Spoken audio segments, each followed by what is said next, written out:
thought you said earlier that all wars were about, oil and corporations. They are, but they're all religious-based, too. So they're all about religion and oil and corporations? Could be, and sure. occasionally getting rid of the Nazis? Yeah. So my point is, well, the Nazis can be over many things. The Nazis was religious too. Look what they did to the Jews. So that brought religion in. Vietnam was religious because Diem, our puppet president, and our country brought 100 Christian Vietnamese down to the south to be the government. Well, the southern Vietnamese didn't like these religious characters from up north, so they then became the Viet Cong.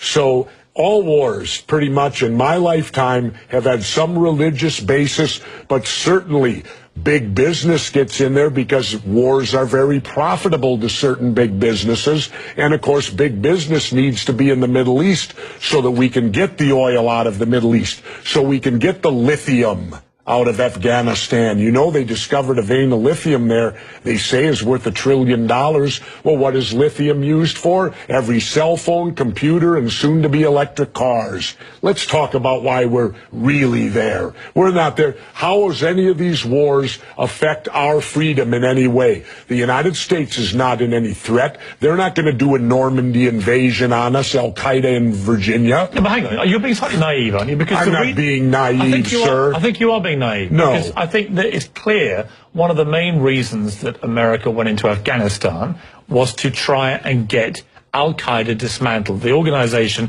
which committed the 9/11 atrocity. Really? Well, you don't think so? Well, how come Al-Qaeda put the heroin business out?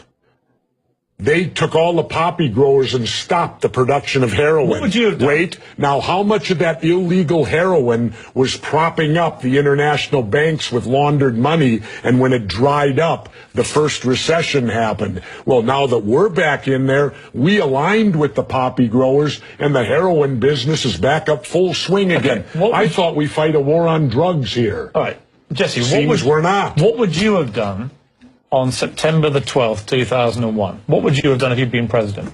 What would I have done? Yeah. I would have done a legitimate investigation to find out what exactly happened on 9/11.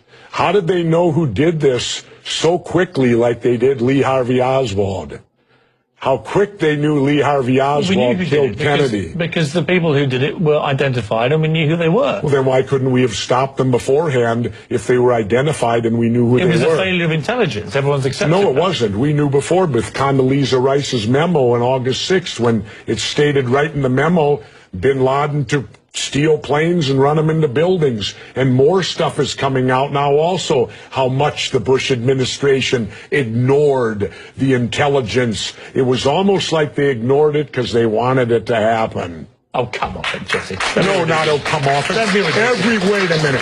Every war fought starts with a false flag operation. You can't, in all seriousness, sit there and try and make out anybody. Okay, let me ask you this, Piers. Wait a minute. Let me ask you something. How much studying have you actually done of 9/11 other than what the government's told you and what mainstream media has told you? I've been studying it 4 years. I was editor of a national newspaper. I've talked to people. Wait a minute. In depth every day for 5-6 months. Really? So I know a lot about it. Well, then how come? Let me ask you this then. You cannot say that any member of the Bush administration knew it was going to happen or wanted it to happen. It's a ridiculous thing to say. Ridiculous. Okay, let's talk about your BBC. I have a tape of a BBC reporter broadcasting directly back to England talking about a third building has collapsed. World Trade Center Building 7 talks for 7 minutes. All the while she's talking, World Trade Center Building 7 is still standing right behind her. It didn't fall for another half hour, yet they were doing a pre-broadcast back to England that, yes, it's true, that this building fell and it hadn't fallen yet. If you're trying to make out the British Broadcasting Company, one of the most respected news organisations in the world, was inventing huge buildings falling over, you need to have a break, Jesse. We'll come back after the break. Fairly heated debate about various theories that you have about 9/11 and so on. Let's move on to... and the government only has a theory. Right, well, the government has... No, this is a theory. Their theory is 19 Islamic radicals armed with box cutters defeated our multi-billion-dollar air defense system, all while conspiring with a bearded guy in a cave in Afghanistan. That is exactly what happened. That's their theory. No, that's not a theory, it's a fact. That's their theory. No, Jesse, that's a it's fact. I think you make some very sensible points, and you make some crackpot points. That's your opinion? Yes. How many people here think I make crackpot points? Yeah? One. How many think I make sensible points? You're in a minority, my good friend.